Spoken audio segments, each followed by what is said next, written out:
Welcome back. Your time is 5:53 as we begin here from our smart board in the Fox 10 Storm Tracker Center. There is a dense fog advisory up until 8 a.m. for all of the counties that you see shaded in gray. That includes George County on the Mississippi side and all of the coastal counties in the Alabama and Florida side of our viewing area. That's Mobile, Baldwin County, Escambia County, as well as Escambia, Santa Rosa, and Okaloosa County for those of you on the Panhandle. But as usual, once we hit 8 o'clock and that sun angle gets higher in the sky, it's going to burn a lot of that fog off. But take a look at some of the visibilities. In Mobile, they have plummeted. You may have noticed right before the last commercial when I showed you the temperature graphic, the temperature and the dew point in Mobile matched. When that happens, your relative humidity hits 100% and you're likely to see fog, and that's part of the reason the visibility has gotten so low. So a quarter of a mile in the Port City, 0 right now in Crestview, quarter of a mile in Evergreen, a mile and a half in Pascagoula, a little better in Gulf Shores and Pensacola,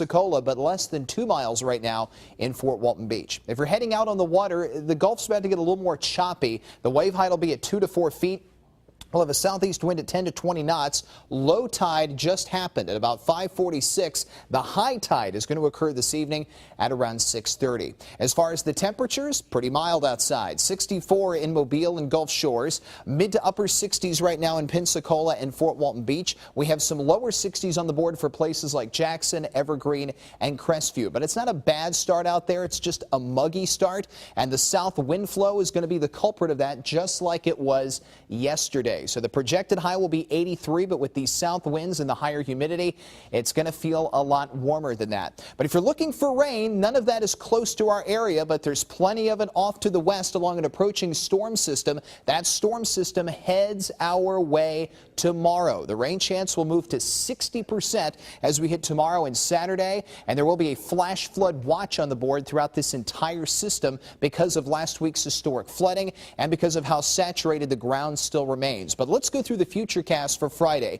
We'll start this at 6 a.m. tomorrow. Scattered showers will be on the board in select spots. Those will all track from south to north, and at 10 a.m. we see almost the same deal. Showers tracking over the same location, with the main line arriving as we hit 2 o'clock in the afternoon tomorrow, and that line starts to cover more sections of the viewing area at 6, and then almost engulfs areas west of I-65 at 9 o'clock tomorrow evening, with some heavy pockets possible. And then as we head in towards midnight, almost all of you will deal with rain, and then by early Saturday morning we see pockets of very heavy rains in Baldwin and Santa Rosa County, and the same thing at 6 a.m. on Saturday. So unfortunately, a lot of rain is coming this way. The models are hinting at 1 to 3 inches total. High this afternoon, 83, with a southeast wind at 10 to 15 miles an hour. Tonight, partly cloudy, lows in the mid to upper 60s. And up on the 7-day planner, last day of rain-free conditions is today. That changes tomorrow and Saturday, with the rain tapering off